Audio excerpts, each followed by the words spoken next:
Et bonjour à toutes et à tous et bienvenue dans cette nouvelle petite vidéo où aujourd'hui, ça y est, on a fini le premier onglet mission et on va passer à l'onglet défi des modes de jeu de Marvel Future Fight et on va commencer du coup par le combat légendaire.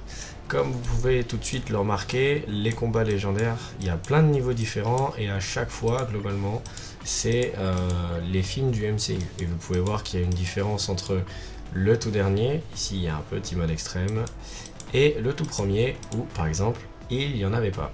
Et on va commencer du coup à s'intéresser à Thor Ragnarok parce que, étant donné que c'était le premier à être sorti, il est plus simple de compréhension et surtout pour ceux qui ne l'ont pas encore fait, les récompenses valent vraiment le coup. Globalement, vous pourrez regarder directement ici et vous spoiler les récompenses et les différents succès que vous allez avoir besoin de remplir pour avoir les dites récompenses. Et donc on va se lancer ensemble dans le mode normal. Donc à chaque fois il y a une petite cinématique, vous allez avoir du coup tout un pan de l'histoire du film à retracer, à savoir que ça ne suit pas scrupuleusement le film, il y a quelques libertés qui sont prises, parce qu'au moment où les développeurs travaillent là-dessus, ils n'ont que la trame principale du film, ils n'ont pas vu le film non plus. Généralement, quand les combats légendaires sortent, typiquement comme Quantum Mania, le film sort au cinéma dans la foulée. Mais comme ils n'ont pas les droits pour voir le film en avance, ça explique les quelques petites erreurs qu'il y a. Voilà, donc ça c'était pour la première explication. Le combat légendaire de Ragnarok, c'est le plus long parce que vous allez avoir au total 5 niveaux. Et du coup, chacun de ces niveaux va vous demander de remplir toute une série d'objectifs. Globalement, ça fonctionne toujours sur le même principe, c'est-à-dire qu'il y a 1, 2 ou 3 personnages qui sont mis en avant, avec les différents uniformes qui sont en corrélation avec le film ou avec le personnage. À savoir que là, typiquement, c'est cet uniforme parce qu'on parle de Ragnarok, donc ouais, ça a sacrément vieilli, mais il faut remettre dans le contexte. Hein.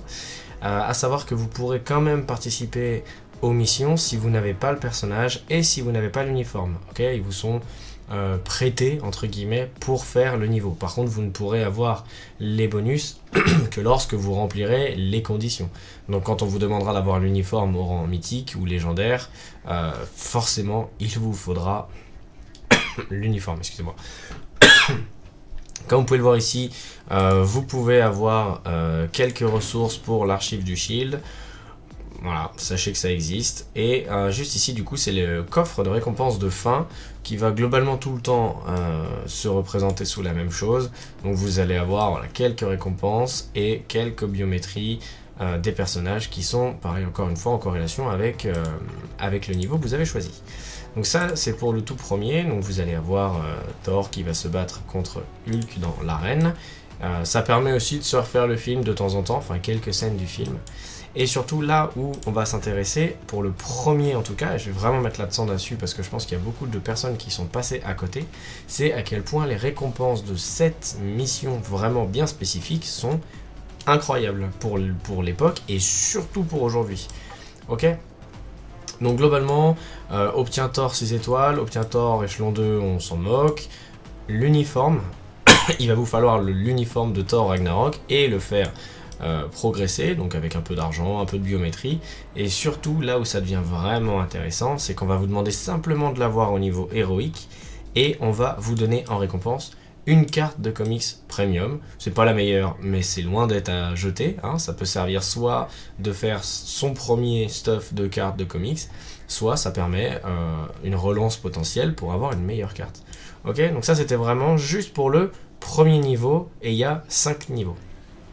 Donc globalement, la première récompense c'était la carte premium. Ensuite vous allez avoir toutes les récompenses pour avoir Valkyrie, donc qui est un personnage que vous devriez avoir si vous voulez vraiment progresser dans Marvel Future Fight, parce que c'est le meilleur support du jeu.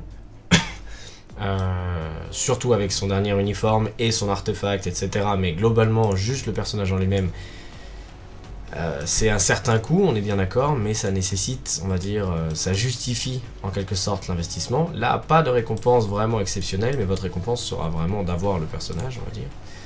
En troisième niveau, donc c'est Hulk, pareil. Et là, on est directement sur un CTP de raffinement, qui a été longtemps détesté, mais qui revient petit à petit à la mode en PVP depuis qu'il a eu sa reforge. Et donc là, c'est encore une fois, alors j'insiste, hein, mais c'est vraiment pour le rang héroïque. C'est pas pour le rang légendaire et c'est pas pour le rang mythique.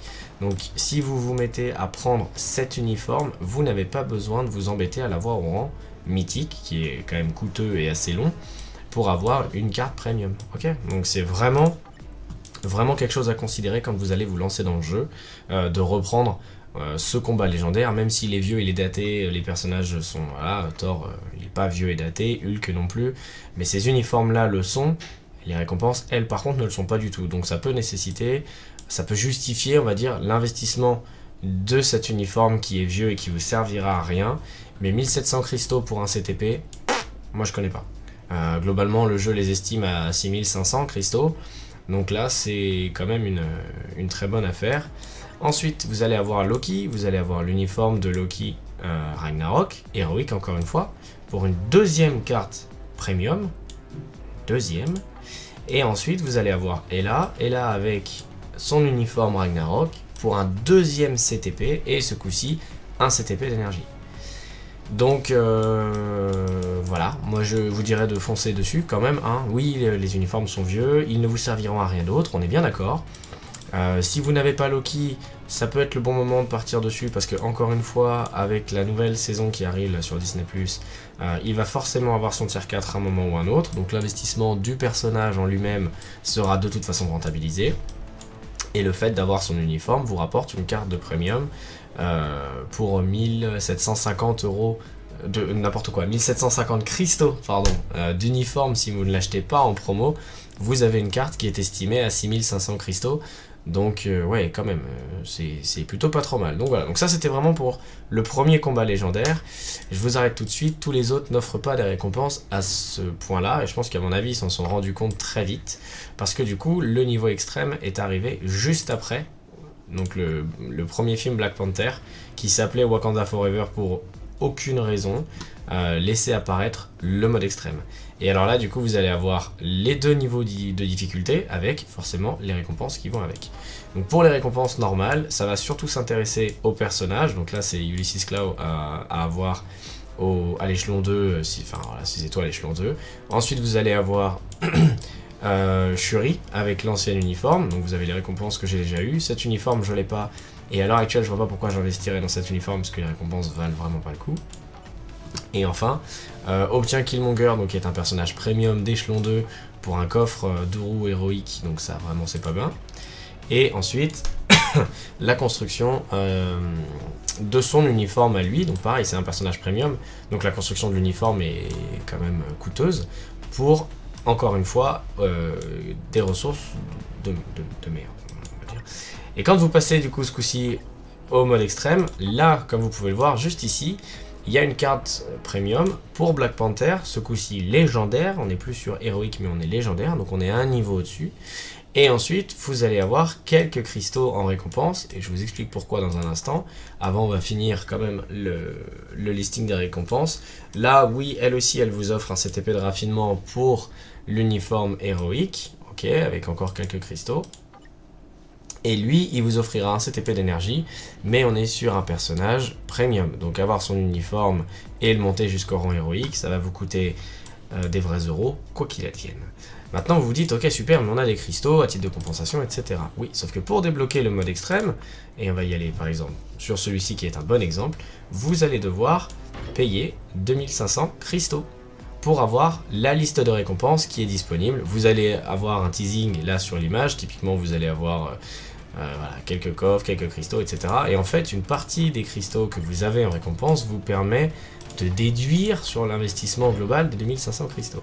Globalement, il va vous coûter 2500 et il va vous rapporter 500 cristaux. Donc ça vous aura quand même coûté 2000 cristaux, ce à quoi vous allez devoir rajouter l'investissement des uniformes et des éventuels tickets de premium, voilà, etc., etc., pour les monter.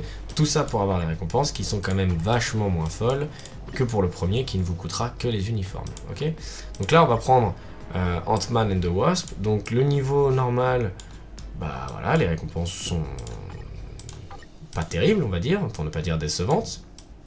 Et quand vous allez arriver au mode extrême, donc les quelques cristaux dont je vous parlais, les biométries, et là vous commencez à vous dire que il n'y a plus d'items premium sur la première mission. Et sur la deuxième mission, vous avez simplement, c'est quand même pas trop mal, un sélecteur de CTP. Alors ça, c'est pas un coffre de CTP, c'est-à-dire que c'est vraiment vous qui allez choisir quel CTP vous prenez dans cette grille. Donc c'est vachement plus intéressant qu'un coffre de CTP aléatoire où vous allez pouvoir avoir un CTP de patience qui ne sert absolument à rien et qui n'a jamais servi à rien et qui est complètement inutile. Là, vous allez vraiment pouvoir vous dire, ok, je veux énergie, je veux rage, je veux... voilà, énergie ou rage, c'est bien, c'est bien, on va dire.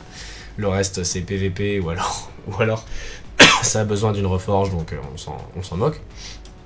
Donc globalement, voilà, cette récompense c'est bien. Mais elle va vous demander 7 uniformes au rang héroïque, donc 1750 cristaux, plus les 2000 cristaux que vous allez avoir, hein, je déduis les 500 de récompense, tout ça pour avoir un CTP. Et vous vous dites, ok, mais c'est un sélecteur, donc c'est cool, et ben on va prendre, je sais pas, n'importe quel autre exemple. Voilà, par exemple Black Widow, encore une fois, il faut le 2500 cristaux, et là les récompenses, bah vous allez avoir super une icône légendaire de la Veuve Noire. Ensuite, vous pourrez obtenir un ticket d'amélioration de potentiel avancé de niveau 6. Et ensuite, vous pourrez obtenir un CTP de clairvoyance. Alors, je dis pas que les récompenses sont mauvaises, c'est juste histoire d'attirer votre attention vraiment sur l'importance de faire et de finir Ragnarok, qui est gratuit, 100% gratuit. Vous n'avez juste les uniformes à acheter pour débloquer les récompenses qui vous plaisent. Mais globalement, voilà, vous avez 2 cartes de comics premium et 2 CTP différents pour 4 uniformes achetés. Donc en gros, pour on va arrondir, voilà, avec les promotions, pour 5000 cristaux, vous allez avoir 4 objets premium qui sont à eux seuls estimés à 6500 cristaux dans le jeu. Donc voilà, en fait voilà, c'est pas pour dire que le combat légendaire n'est pas bien, parce que c'est vraiment chouette de pouvoir se rebalader dans les niveaux, de refaire les missions.